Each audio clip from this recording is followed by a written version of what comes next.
नमस्कार, times of Swaraj के खास कार्यक्रम बड़ी बहस में आप सबों का स्वागत है और मैं हूं बहुत संतोष सिंह। और आज हम बड़ी बहस में चर्चा करने जा रहे हैं कि रात के अंधेरे में जिस तरीके से प्रदेश बीजेपी का अध्यक्ष बदला गया, आज तक मुझे जहां तक याद है 2006 से हम बीजेपी को कवर कर रहे हैं पटना में, इस तरीके से अध्यक्ष नहीं बदला गया। आराम से लोग बदलते रहे, सूचनाएं सामने आती रही है कि अध्यक्ष फलाने लोग बन सकते हैं, अध्यक्ष के रेस में ये लोग हैं। लेकिन जिस तरीके से दिलीप जायसवाल को बनाया गया है, ये एक बड़ा सवाल है, क्योंकि दिलीप जायसवाल मतलब यथावादी संस्कृति को या यथावादी राजनीति को बनाए रखना चाह रही है बीजेपी प्रयोग धर्मी पार्टी के रूप में 2014 से जो दिख रही थी, लेकिन बिहार में दिलीप जायसवाल को उन्होंने प्रदेश अध्यक्ष बनाकर या कह सकते हैं कि यथावादी स्थिति को बनाए रखना चाहते हैं। क्योंकि जिस तरीके से संजीव चौरसिया या फिर जनक चमार की बात चर्चा हो रही थी, अगर ये लोग अगर बनते तो फिर वो नीतीश का जो वो वोट बैंक है, उस वोट बैंक पर सीधा सीधा प्रहार। लेकिन दिलीप जायसवाल के बनाए जाने से हमें नहीं लगता है कि उनके उस वोट को प्रभावित कर पाएंगे। दिलीप जायसवाल जिन इलाकों से आते हैं और उन इलाकों में भी उनका वो प्रभाव नहीं है कि बीजेपी के लिए कुछ खास वो कर पाए। खगड़िया के रहने वाले हैं, किशनगंज में मेडिकल कॉलेज चलाते हैं, उनकी कोई राजनीतिक उस तरीके की औरा भी नहीं रहा है बिहार के स्तर पर। जायसवाल के नेता के रूप में भी या बनिया के वैश्य के नेता के रूप में भी उस तरीके से पहचान नहीं रही है। फिर ऐसी क्या बात हुई कि अमित शाह ने या नरेंद्र मोदी ने जायसवाल पर मोहर लगा दी। एक जायसवाल से तो पार्टी बाहर निकला ही था। उस जायसवाल के कार्यकाल में तेजस्वी ने वैश्य पर दाव खेलकर चारों खाने चित कर दिया था उन्होंने। सबसे ज्यादा कुशवाहा का वो फायदा नहीं मिला जितना वैश्य का फायदा मिला उन्हें। तो ये भी प्रयोग संजय जायसवाल के रहते हुए सफल नहीं हुआ। तो फिर दिलीप जायसवाल के सारे क्या साधना चाहते। चलिए, हमारे साथ दिल्ली से जुड़ रहे हैं अभिषेक जी से ही हम जानना चाहेंगे। लेकिन पहले हम संजय जायसवाल, नमस्कार। संजय जायसवाल पदभार ग्रहण करने के बाद विधान परिषद में आए थे, पदभार शाम में ग्रहण करेंगे। उन्होंने क्या कहा है जरा उसको गौर से सुनिए, तो बहुत सारी चीजें आपको समझ में आने लगेगी कि संजय जायसवाल के प्रदेश अध्यक्ष बनने का मतलब क्या है। प्रार्थना करता हूँ कि मुझ में शक्ति दे कि मैं अपनी जिम्मेवारी को निर्वहन करते हुए अपने पार्टी और संगठन को मजबूत कर सकूं। पहले से आपको उम्मीद थी, अचानक से फैसला हो गया? नहीं, ऐसी कोई उम्मीद नहीं थी। कल रात तक भी मुझे पता नहीं था। 11 बजे रात के बाद ये पता चला कि इस तरह का फैसला केंद्र ले रही है। सामने विधानसभा चुनाव है, लोकसभा की कारकर्दगी अच्छी नहीं थी शायद, इसलिए उनको हटाया। देखिए, लोकसभा के चुनाव में हम 174 विधानसभा में काफ़ी मतों से आगे रहे। और जब भी नीतीश कुमार जी के नेतृत्व में और एनडीए गठबंधन ने चुनाव लड़ा है, तो अगर 15 साल का आप इतिहास देखिए तो एनडीए गठबंधन बहुत ही भारी बहुमत से जो है आगे बढ़ा है। इसलिए कोई चुनौती नहीं है। सम्राट जी बहुत ही अच्छे हमारे विधायक दल के नेता हैं और उनकी जिम्मेवारी उप मुख्यमंत्री की है और विधायक दल की नेता की है, पार्टी के नेता हैं। अभिषेक जी, जब भी नीतीश जी साथ रहे तो हम लोग चुनाव जीते हैं, क्या कहना चाह रहे हैं? संतोष जी, इस पूरे स्क्रिप्ट के जो कल रात पूरी स्क्रिप्ट आपके हमारे सामने आई, संयोगवश जिस वक्त ये स्क्रिप्ट आई उस वक्त हम और आप टेलीफोनिक कन्वर्सेशन में ही थे। टेलीफोन पर निजी तौर पर किसी दूसरे मसले पर बात कर रहे थे कि अचानक ये खबर आई। इस पूरे मामले को देखें तो दो बातें इससे निकलती है और उसी दो थ्योरी पर ये चर्चा मुझे लगता है कि आगे बढ़ेगी। पहली चीज ये कि नीतीश कुमार खाना ठंडा करके खाने में यकीन रखते हैं। ध्यान रखिएगा इस सब पर, मैं इस सब पर आगे आऊंगा कि क्यों मैंने ये बात कही। दूसरी बात ये कि जाति गणना के बाद लोगों को उम्मीद थी कि राजनीतिक दलों को अपनी रणनीति बनाने में मदद मिलेगी। कहीं ना कहीं मुझे लग रहा है, जैसे कांग्रेस के बारे में हम लोग चर्चा करते हैं कि कांग्रेस में कोई फ्रेंड्स ऑफ मोदी तो नहीं घुसा हुआ है जो कांग्रेस से यूपी बिहार में गलतियां करवाता है, मध्य प्रदेश में गलतियां करवाता है। छत्तीसगढ़ में गलतियां करवाता है। अब लगता है कि कहीं भारतीय जनता पार्टी के अंदर कोई ऐसा व्यक्ति तो नहीं है डिसीजन मेकिंग में जिसको बिहार की राजनीति के बारे में कोई समझ ही ना। और ये बात मैंने क्यों कही, अब इस चीज को इलेबोरेट करने की कोशिश करते हैं। पहली चीज ये, बिहार की सामाजिक दायरे को देखें तो यहाँ हिंदू मुस्लिम जैसी कोई चीज मोटे तौर पर राजनीतिक को तय करने में बहुत बड़ी भूमिका नहीं निभाती। एक सतही भूमिका कहीं कहीं हो जाती है लेकिन नहीं निभाती, पहली बात। दूसरी चीज, बिहार में 4 महत्वपूर्ण सामाजिक समूह है, अगड़ा वर्ग, पिछड़ा वर्ग यानी ओबीसी, अति पिछड़ा वर्ग और दलित वर्ग। दलित वर्ग की राजनीति अगर हम वहीं से शुरू करें तो दलित वर्ग की राजनीति के 2 महत्वपूर्ण प्लेयर हैं, पासवान समाज और रविदास समाज। अति पिछड़ा वर्ग की राजनीति में कोई महत्वपूर्ण पिलर नहीं है, इसलिए वहां कोई बिहार में 5,000 की जनसंख्या वाली आबादी का भी नेता अगर अति पिछड़े वर्ग से सामने लाया जाएगा तो उसको मास्टर गेम माना जाता है कि बहुत बड़ा ये मास्टर प्लान तैयार किया किसी पार्टी ने। कर्पूरी ठाकुर भी बहुत कम जनसंख्या वाली बिरादरी से आते, लेकिन क्योंकि उस वर्ग में कोई डोमिनेंट कम्युनिटी नहीं है, यानी एक थी भी मल्लाह कम्युनिटी, तो उसका अपना नेता आ गया। अब आते हैं पिछड़े वर्ग में। पिछड़े वर्ग में 3 बिरादरी है जो डोमिनेंट है, यादव, कुर्मी और कुशवाहा। ठीक इसी तरह से अगड़े वर्ग की राजनीति मोटे तौर पर देखिए, ब्राह्मण तो मैथिल और गैर मैथिल ब्राह्मण में डिवाइड है। कायस्थों का कोई राजनीतिक रूप से बहुत ज्यादा प्रभाव है नहीं, और राजपूत और भूमिहार के इर्द गिर्द अपर कास्ट की राजनीति घूमती है। मंडल कमीशन के बाद राजपूतों की अहमियत थोड़ी राजनीति में बढ़ गई बिहार में, उत्तर प्रदेश में। आप दूसरे तरीके से इसको समझ सकते हैं, वो चर्चा का विषय अभी नहीं है। अब आते हैं पिछड़े वर्ग की राजनीति पर। पिछड़े वर्ग की राजनीति में यादव, कुर्मी और कुशवाहा, ये 3 डोमिनेंट पिलर है राजनीति के, बिहार की राजनीति को। उसमें कोई चौथा प्लेयर नहीं घुस सकता है, इस बात को समझिए। जो चौथा प्लेयर उसमें है, उसमें जबरदस्ती चौथा प्लेयर बनाने की कोशिश की गई है जाति गणना के समय। 21 अलग अलग जातियों को, उपजातियां नहीं, जातियों को 21 अलग अलग जातियों को जोड़ करके तब एक गणना कराई गई जिसमें एक जाति कलवार यानी जायसवाल भी है। और उन 21 जातियों की कलेक्टिव स्ट्रेंथ बिहार की जनसंख्या में 2.3% है, 2.3%। अब 21 में कितना होगा, 0.2% है कि 0.1% है कि 0.25% है, उससे ऊपर तो नहीं होगी जायसवाल समाज की आबादी, मुझे लगता है। यानी जायसवाल समाज की राजनीतिक अहमियत जाति गणना के बाद, कास्ट सेंसस के बाद, कास्ट समाज से भी कम हो गई है बिहार में। ये एक बहुत बड़ी सच्चाई है।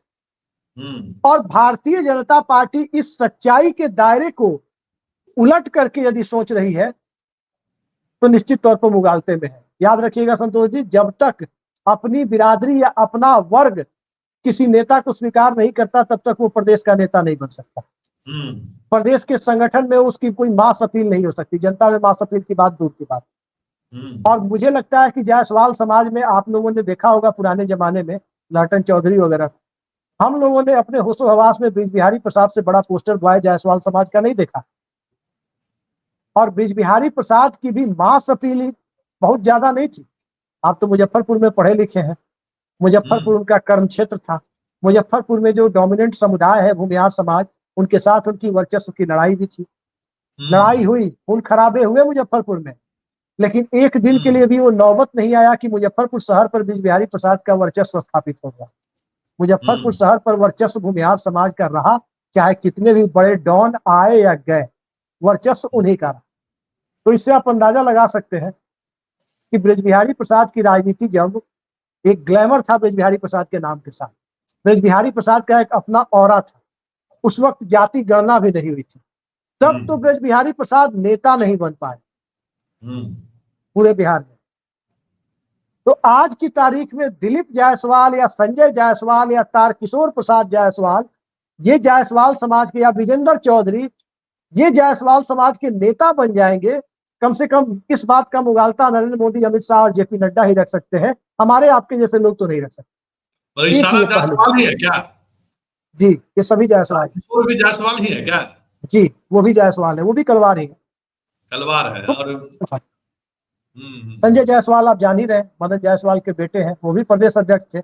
उनके प्रदेश अध्यक्ष रहते तेजस्वी यादव करीब करीब सत्ता में पहुंच गए थे, ये हालत है। उनके जिले में 9 में 7 छोड़ के भाग गया था। जी। अब स्थिति, वो इस बार भी चुनाव क्यों जीते हैं लोकसभा का? इसलिए कि कांग्रेस पार्टी ने एक तरह से वॉक ओवर दे दिया।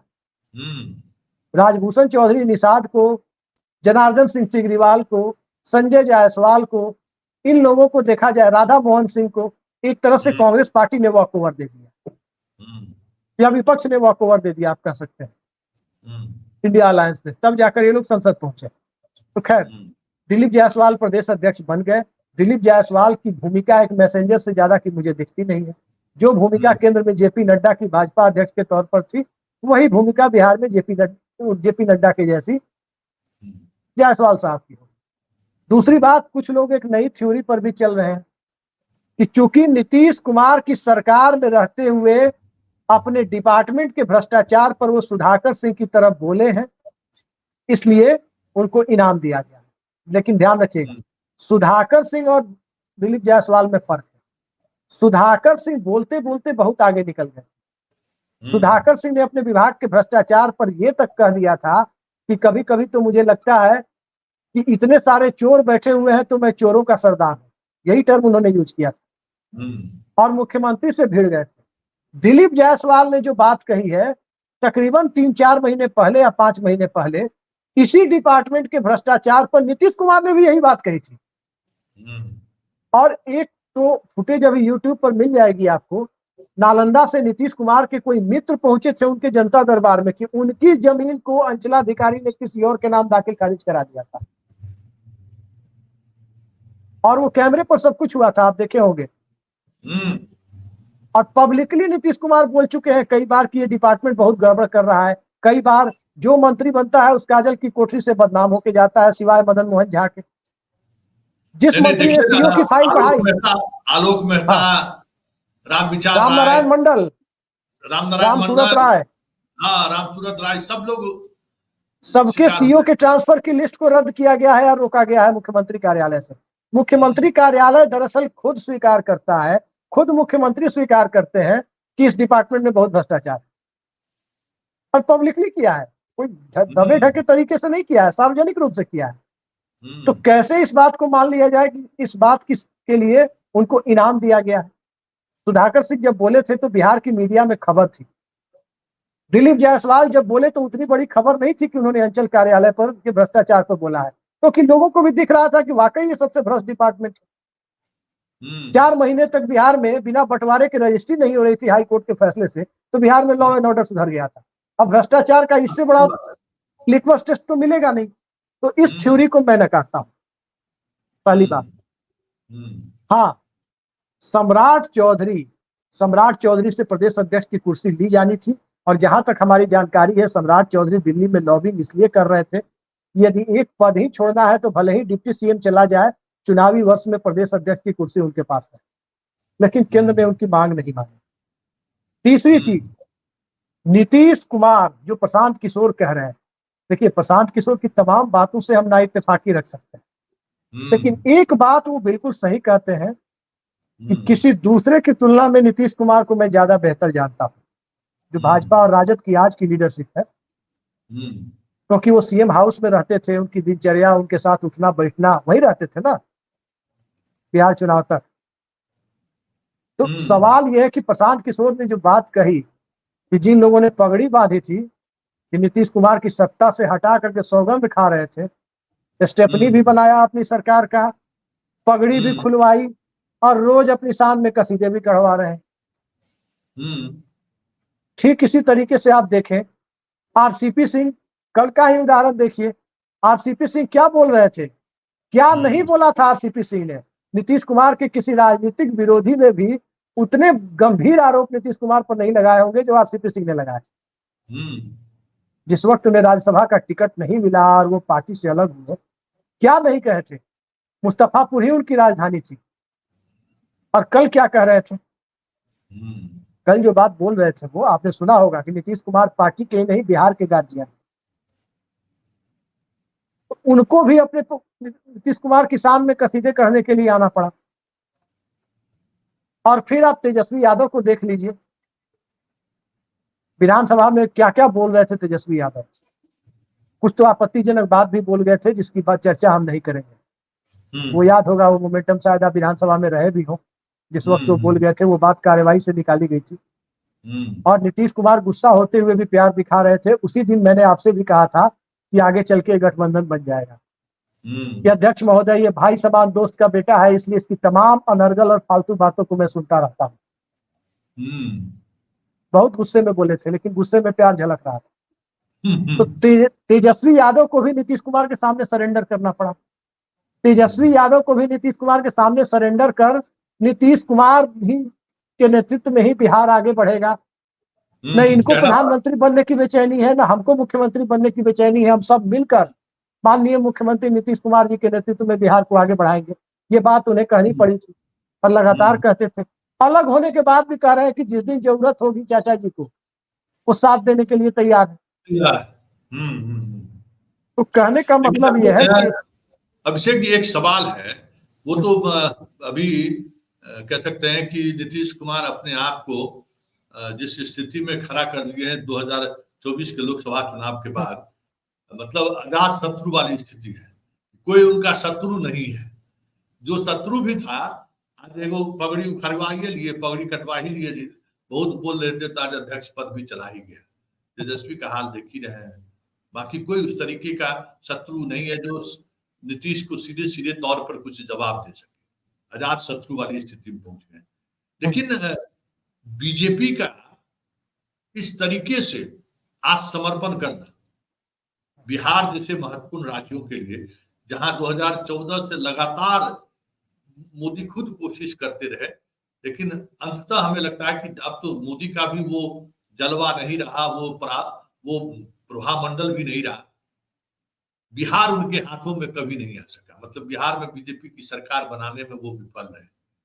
और सम्राट चौधरी को जिस तरीके से वो आगे लाए और जो लवकुश समीकरण को तोड़ने की जो उन्होंने कोशिश की, उसमें लालू यादव ने भी एक नया समीकरण जोड़कर उन्हें ही परेशानी खड़ा कर दी। और आखिरकार 5 सीटों का नुकसान भी हुआ बीजेपी को, और उसकी सजा आप कह सकते हैं कि सम्राट चौधरी को मिली। ऐसे में दिलीप जायसवाल पर दाव खेलना, क्या आपको लगता नहीं है कि वो नीतीश के सामने समर्पण कर दिए हैं? क्या वो मान लिए कि अब बिहार में बीजेपी के बारे में, जैसे एक दौर था ना कि वाजपेयी जी के दौर में जो नीतीश करेंगे वही तय है, बीजेपी ने अपना निर्णय लेना छोड़ दिया था। तो क्या आपको लगता नहीं है कि दिलीप जायसवाल का मतलब ही यही है कि अब बिहार का चैप्टर को बीजेपी के शीर्ष नेतृत्व ने क्लोज कर दिया है कि अब जो होगा तब नीतीश के हवाले कर देते हैं? देखिए संतोष जी, इसमें 2-3 बातें हैं। सबसे पहले हमको the making of Narendra Modi को समझना होगा कि नरेंद्र मोदी किन परिस्थितियों में गुजरात से दिल्ली तक का सफर तय किया। नरेंद्र मोदी एक संक्रमण काल में गुजरात से दिल्ली लाए गए। उस संक्रमण काल में दिल्ली लाए गए जिस समय उस वक्त के गृह मंत्री सुशील कुमार शिंदे और गृह सचिव आर.के. सिंह, जो बाद में भाजपा में ही गए, आरएसएस के टेररिस्ट मॉड्यूल के बारे में चर्चा कर रहे थे। वो यूट्यूब पर वीडियो मिल जाएगा आपको, जब आर.के. सिंह बोल रहे हैं मालेगांव ब्लास्ट के बाद, याद है ना। और संघ बहुत डरा हुआ, और एक डरा हुआ संघ 2012-13 में किसी के नेतृत्व में लाओ, लेकिन कांग्रेस को और इस सरकार को हटाओ। दूसरा, अन्ना आंदोलन की बात की परिस्थिति उसके लायक माहौल भी बना रही थी। और नरेंद्र मोदी जो दिल्ली पहुंचे, उसमें बड़ा योगदान क्या था? देश के किसी भी बड़े राज्य में भाजपा ताकतवर स्थिति में नहीं थी। न उत्तर प्रदेश, न बिहार, न महाराष्ट्र, न तमिलनाडु, न बंगाल। बड़े राज्य कहने का मतलब जहां कम से कम 40 लोकसभा सीटें हो, कहीं नहीं थी। न तो पटना की सत्ता पर सुशील मोदी काबिज थे, न मुंबई की सत्ता पर, महाराष्ट्र की सत्ता पर नितिन गडकरी या गोपीनाथ मुंडे काबिज थे, और न ही लखनऊ की सत्ता पर राजनाथ सिंह काबिज थे। नरेंद्र मोदी के सामने जो मुख्यमंत्री थे वो राजनीतिक रूप से बौने कद के लोग थे उस वक्त। 2012-13 की बात करें, वसुंधरा राजे विपक्ष में ही थी, और शिवराज सिंह चौहान, रमन सिंह, यही लोग तो थे। या फिर गोवा में मनोहर पर्रिकर की बात आप कर सकते हैं, यही लोग सत्ता में थे। तो सिर्फ इन लोगों को से कोई बहुत बड़ी चुनौती नहीं थी। और नरेंद्र मोदी इस बात को बखूबी जानते थे कि बाकियों की छोड़ दीजिए, अगर गोपीनाथ मुंडे अगर मुख्यमंत्री होते तो महाराष्ट्र एक धनी राज्य से आते थे और संघ उन्हीं को आगे बढ़ा देता, ओबीसी भी थे। सुशील कुमार मोदी यदि मुख्यमंत्री होते तो वही आगे बढ़ा दिए जाते प्रधानमंत्री पद के लिए। राजनाथ सिंह अगर होते उस दौर में तो किसी को आगे नहीं बढ़ने देते, वो खुद ही प्राइम मिनिस्ट्रियल कैंडिडेट हो जाते। तो नरेंद्र मोदी इस बात को जानते हैं कि मंडल पॉलिटिक्स के दौर में यूपी बिहार में पिछड़े वर्ग के नेताओं को पार्टी के अंदर से आगे नहीं आने देना, क्योंकि कोई आगे आएगा तो ऑक्युपाई कर लेगा। केशव प्रसाद मौर्य को एक सीमा तक इस्तेमाल किया गया, अभी भी किया जा रहा है योगी आदित्यनाथ के खिलाफ। तो क्या आपको लगता है योगी आदित्यनाथ का रिप्लेसमेंट होगा तो देखिएगा किसी ठाकुर ब्राह्मण या दलित से होगा, ओबीसी से मुझे नहीं लगता कि हो जाए, और ओबीसी से होगा भी तो कोई 80 साल के ओबीसी से होगा, तो चुनौती न बन पाए। बिहार में भी यही स्थिति है। अब बिहार में आप सोचिए, सुशील मोदी तो अब दिवंगत हो गए, बिहार में जिन नेताओं के पक्ष में उम्र है और जो नेता मजबूती से आगे आ रहे हैं, ये बात सभी जानते हैं, अमित शाह वगैरह सभी जानते हैं कि लालू यादव और लालू परिवार के दौर में यादव वोटों और यादव जनाधार पर नित्यानंद राय कब्जा नहीं कर सकते, ये सच्चाई। फेल हो गया, मतलब जितना यादव पर प्रयोग, हाँ अभिषेक जी, यादवों पर जितना प्रयोग, जितना दाव बीजेपी लगाई होगी शुरुआती जनसंघ के जमाने से जी, जगदम्बी पाल से लेके और नित्यानंद राय तक, हमें नहीं जगदम्बी यादव, जगदम्बी यादव के जमाने, हमें नहीं लगता है कि कोई इस तरीके से जगदम्बिका पाल यादव कौन थे, वो जगदम्बी यादव गोड्डा वाले, झारखंड वाले, गोड्डा वाले, जितना दाव जो है सो बीजेपी यादव पर लगाया होगा बिहार की राजनीति में, हमें नहीं लगता कि किसी दूसरी जाति को। भाई तो आप ये भी तो देखिए कि वो दौर शेरे बिहार राम लखन सिंह यादव का था, उनसे बड़ा यादव नेता यूपी बिहार दोनों मिलाकर उस दौर में नहीं था, लालू यादव और मुलायम सिंह यादव के उभार के पहले। ये बहुत बड़ी सच्चाई है। अच्छा, आज की परिस्थिति नहीं है वो हम यही कह रहे हैं अभिषेक जी कि उस दौर में लगातार प्रयोग किया, अब तो वो प्रयोग का कोई गुंजाइश भी नहीं बचा है। अब यही पर आ रहे हैं संतोष जी, इसी पर हम आ रहे हैं। हाँ, दरअसल आज की तारीख में भारतीय जनता पार्टी के साथ क्या है, वो कौन सी राजनीति करती है। भारतीय जनता पार्टी अब 68% में खींचने की कोशिश करती है। यूपी में तो 80-20 की राजनीति करती है कि 20% माइनॉरिटी को दूर करो, वो थोड़ा सा बिखरा तो बीजेपी धड़ाम हो गई। बिहार में वो करती है 68% को एकजुट करने की कोशिश, MY को एक तरफ छोड़ दो 32% को, और 68% को बखूबी ये समझ में आता है। अब देखिए किसी राजपूत को मुख्यमंत्री का चेहरा बनाएंगे तो भूमिहार वोटर को स्वीकार नहीं होगा, किसी भूमिहार को बनाएंगे तो राजपूत वोटर को स्वीकार नहीं होगा चेहरा, किसी यादव को बनाएंगे तो कुर्मी कुशवाहा को स्वीकार नहीं होगा। ये स्थिति है।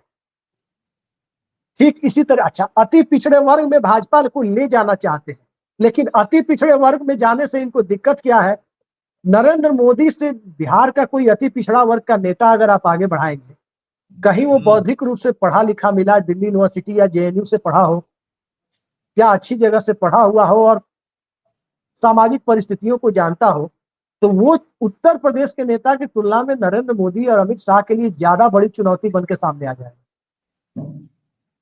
ये बात भी पता है नरेंद्र मोदी अमित शाह को।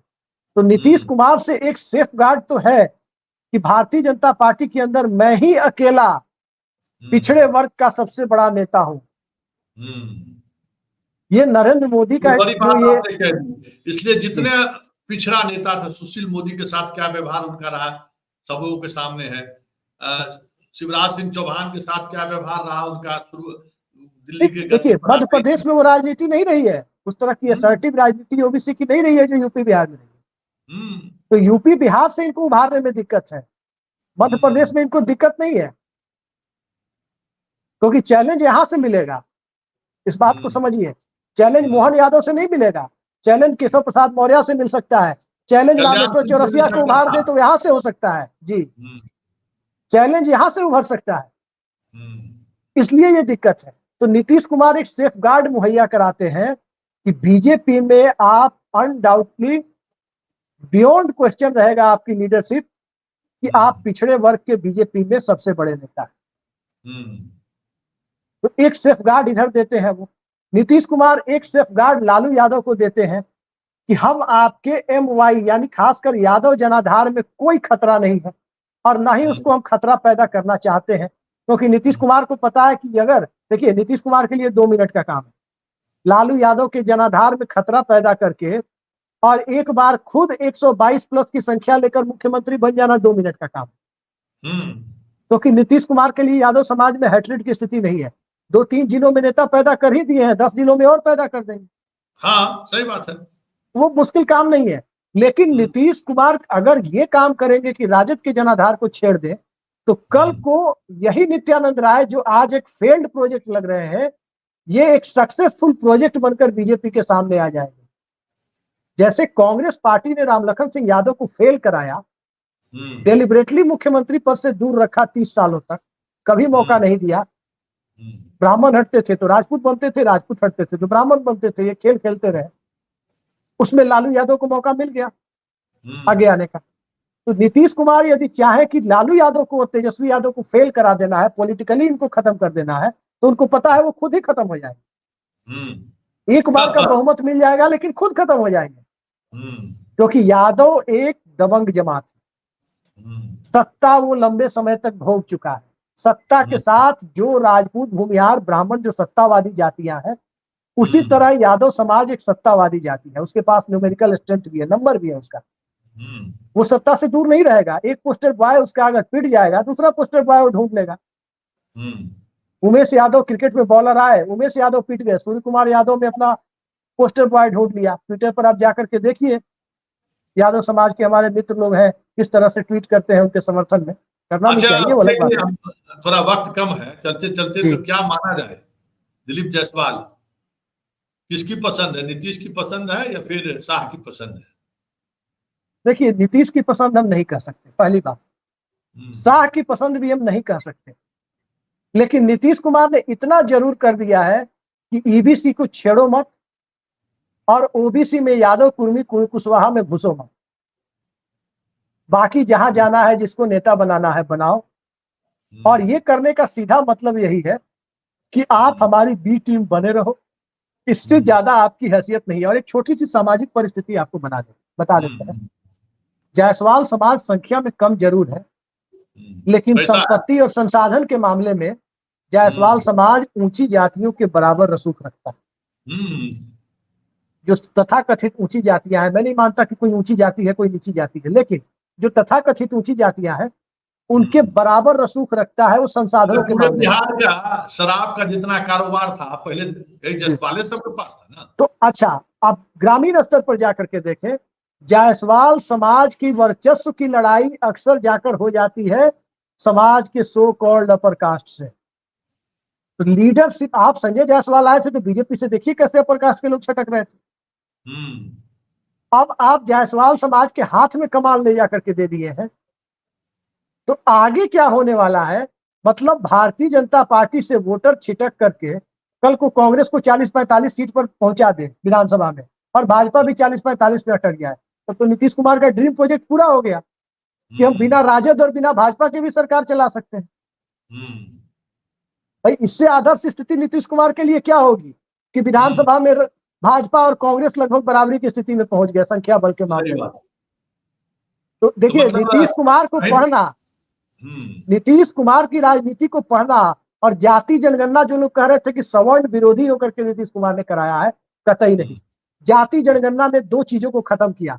वैसे एक वोट बैंक है, इस मिथक को तोड़ दिया, और दूसरा सवर्ण वोट बैंक भाजपा के खूंटे के साथ जुड़कर अपना राजनीतिक भविष्य सुरक्षित महसूस करता रहेगा, इस धारणा पर एक तरह से बर्फ डाल दी कि अब सवर्ण नए तरीके के सोचे कि भाई उधर तुम 10% हो, कांग्रेस के फोल्ड में जाके 15% हो जाते हो, तो अपना देख लो भाई, कांग्रेस के पास कुछ दलित भी है।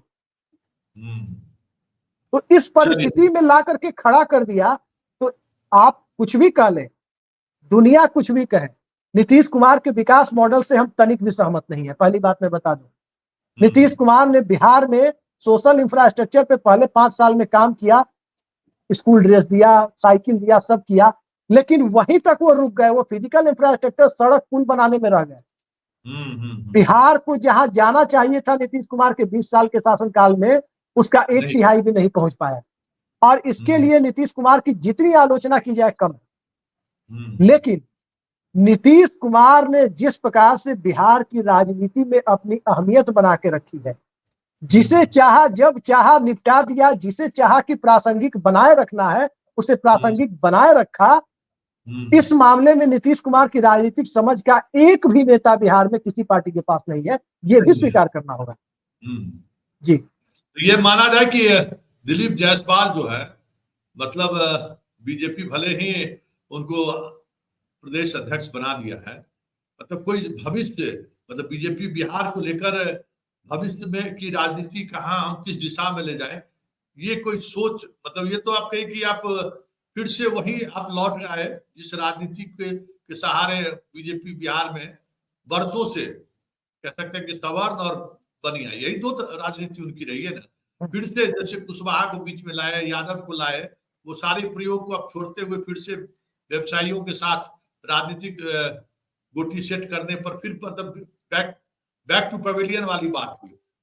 चलिए अभिषेक जी, बहुत संतोष जी एक लाइन में कहना चाहेंगे, जब 0.2 या 0.25% वाले जनसंख्या वाले जायसवाल समाज से अगर कोई आदमी प्रदेश अध्यक्ष बन सकता है तो उससे ज्यादा बेहतर तो स्थिति होती कि नितिन नवीन को बना देते।